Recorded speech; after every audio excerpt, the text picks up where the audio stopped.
پاکستان کے قیام کے اول روز سے لے کے آج تک علماء کرام قادیانیوں کے دجل اور فریب کے خلاف صف آرا ہیں۔ 1953 میں 10,000 مسلمانوں نے تحریک ختم نبوت میں جام شہادت نوش کیے۔ تو اتنی کثیر تعداد میں اگر مسلمانوں نے ختم نبوت کے تحفظ کے لیے جانیں دی ہیں تو اس میں جہاں مسلمانوں کے عقیدے کا تحفظ ہے وہاں ہمارے اس وطن کا بھی تحفظ ہے۔ ختم نبوت کی تحریک کے پیچھے کچھ مخصوص مقاصد تھے۔ علماء کرام کے سامنے اس وقت کے کچھ حالات تھے۔ یہ کوئی جذباتی فیصلہ نہیں تھا کہ علماء نے خود کو بھی مشکل میں ڈالا اور عوام کو بھی مشکل میں ڈالا۔ ایک مورخ لکھتا ہے کہ جس وقت پاکستان آزاد ہوا تو اس زمانے میں مسلم لیگ ایک سیاسی جماعت تھی جو برسر اقتدار تھی، اور ان کے مقابلے میں مجلس احرار اسلام تھی جو حزب اختلاف کی قابل ذکر جماعت تھی۔ تو احرار والوں نے آپس میں یہ طے کیا کہ ہم سیاست چھوڑ دیتے ہیں تاکہ پاکستان سیاسی طور پر انتشار کا شکار نہ ہو،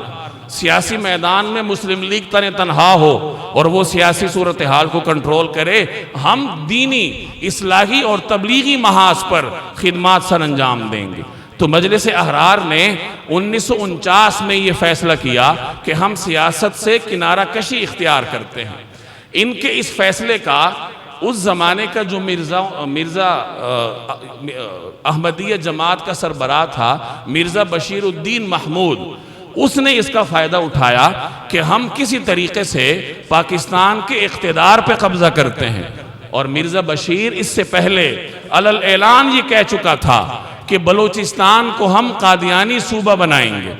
اور حکومت کے کلیدی عہدوں پہ قادیانی براجمان تھے۔ یہاں تک کہ وزیر خارجہ اس زمانے میں ایک کٹر قادیانی ظفر اللہ خان تھا جس نے قائد اعظم کا جنازہ ہی نہیں پڑھا اور الگ کھڑا تھا۔ تمام مسلمان جنازہ پڑھ رہے تھے اور یہ اتنا دریدہ دہن تھا کہ اس نے دکھلاوے کے لیے بھی نہیں پڑھا بلکہ الگ کھڑا رہا۔ اور اسی ظفر اللہ خان نے 1952 میں قادیانیوں کے ایک جماعت سے خطاب کرتے ہوئے کہا تھا کہ اسلام ایک سوکھے درخت کی طرح ہے جو گرنے والا ہے، اور قادیانیوں کی جماعت اللہ کا کاشت کردہ ایک پودا ہے جس کو ترقی ملنی ہے۔ تو قادیانیوں کی اس ریشہ دوانی کو دیکھ کر مجلس احرار نے 1952 میں پاکستان کی تمام مکاتب فکر کی قیادت کو جمع کیا اور مجلس تحفظ ختم نبوت کے نام سے ایک اجتماعی پلیٹ فارم تشکیل دیا کہ ہم اس پلیٹ فارم سے اپنے وطن کا بھی تحفظ کریں گے اور اپنے عقیدے کا بھی تحفظ کریں گے۔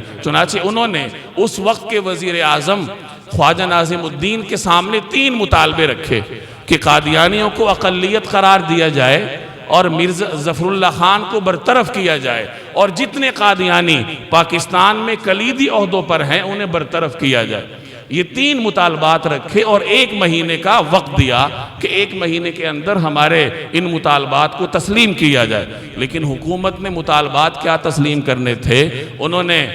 اس کی ختم نبوت کی قیادت کو پس زنداں کیا، انہیں جیلوں میں ڈالا۔ نتیجتاً پورے ملک میں تحریک چل پڑی، خاص کر لاہور میں مسلمانوں نے بڑے بڑے اجتماعات منعقد کیے، اور مسجد وزیر خان جو ختم نبوت کے علماء کرام کا مرکز تھی اس کے آس پاس وہ گولیاں چلیں۔ جیسے میں نے عرض کیا کہ 10,000 مسلمان جن میں بچے بھی تھے، بوڑھے بھی تھے، جوان بھی تھے، انہوں نے اس موقع پر اپنی جانوں کا نذرانہ پیش کیا کہ بعد میں قادیانی پاکستان میں اپنے پر نہ پھیلا سکے، اور مسلمانوں کی یہی جد و جہد تھی کہ 1974 میں آ کر پھر پارلیمان سے باقاعدہ آئینی طور پر ان کو غیر مسلم قرار دیا گیا۔ تو بہرحال